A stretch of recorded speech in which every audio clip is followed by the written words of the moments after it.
Oh, that's absolutely great. Because by the looks of things, you look very healthy. Now, I wonder what it would have been like if I didn't bring you back. I mean, save your life. You do know the damage, the extent of damage that was done to your head, right? Now, since you're affording me to miss my meeting of importance, let me enlighten you with some details of your own. With your situation, you went to death's door and back.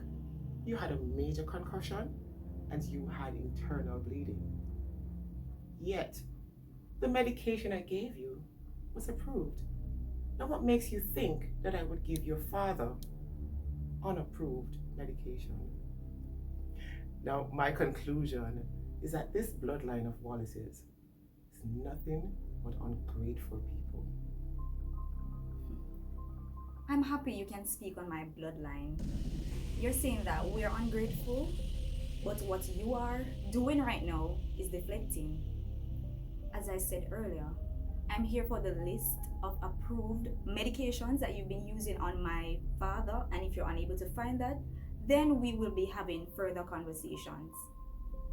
And don't get me wrong, Dr. Grant, I'm eternally grateful to you for saving my life, as you call it. But that's not what's in question right now. The list, please.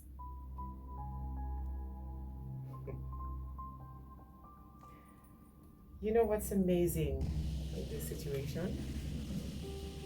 Is that the person who's always saving persons always turns up being the villain in everyone's story. May I have your email address? Perfect. twallace@yahoo.com.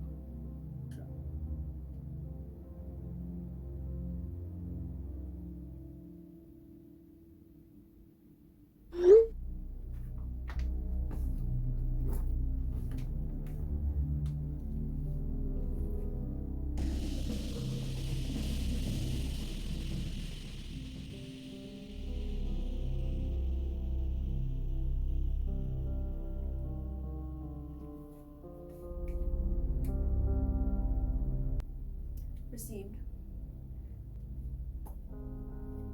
Any more questions? No, Dr. Grant. Permission to attend my meeting? My apologies. Thank you.